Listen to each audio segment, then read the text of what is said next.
Here we are with a homily or a reflection on the scriptures for Tuesday of the fourth week of Lent. Again, a series of reflections Father Justin and I are going to offer during this time that our churches are closed and we're not celebrating public Mass. Beautiful readings today. I've got the lectionary right here. We have this classic reading from the prophet Ezekiel.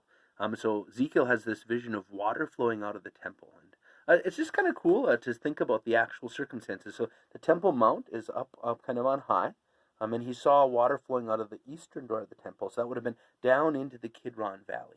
That would have been down into the valley that Jesus would have crossed to go from the temple over to the Mount of Olives.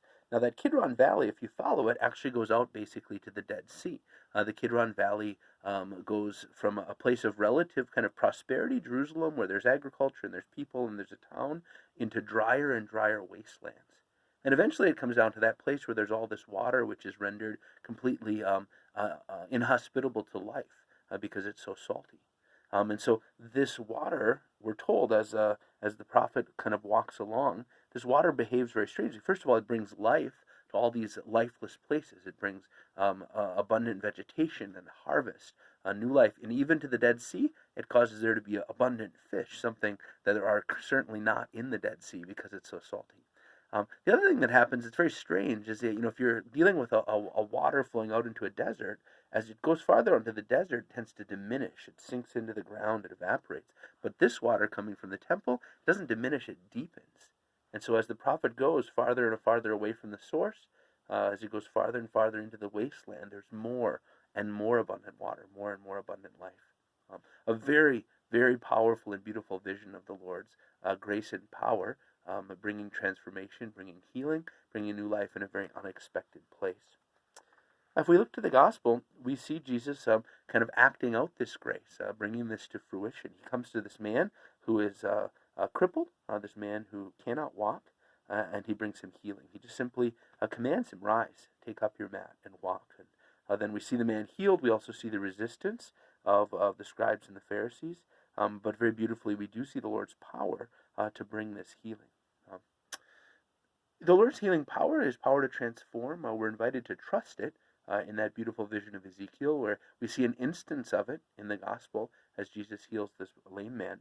But we know it's a very mysterious thing. Very often we ask for healing, and it doesn't always happen in the way or in the time that we expect. So we might ask the question, what healing is the Lord working in our midst now? With many, many other people, we are praying fervently for the end of this pandemic. We're praying fervently for all those who are sick right now. We're praying fervently for the doctors and nurses who are caring for them. But we know that our prayers don't simply result in the Lord kind of jumping through our hoop. They don't simply result in Him responding always in the way we expect. So how might the Lord be bringing healing in our time? I think we are invited to trust that when we ask for healing, that when we intercede, the Lord responds. The Lord offers grace. But what might that grace be? And I would propose to you that I think it's possible that the grace the Lord is offering us in this difficult time is every bit as powerful and surprising as the water that Ezekiel saw flowing into the desert. And it might be healing of our hearts, healing of our families, healing of our culture, even healing of our church in ways that go far beyond the physical. We're never invited to doubt the Lord's power to bring physical healing. We are invited to acknowledge, though, I think, that sometimes His priorities for healing are different from our own. Sometimes the graces He's offering us are not exactly what we're asking for or what we expect, but that they're very powerful indeed. So today, as we hear these readings proclaimed, as we know the Mass is being celebrated by priests everywhere in private for all of the people of this world, we ask the Lord to pour out His healing power and to be open, that our hearts would be open for that healing to be perhaps even manifested in ways we do not anticipate.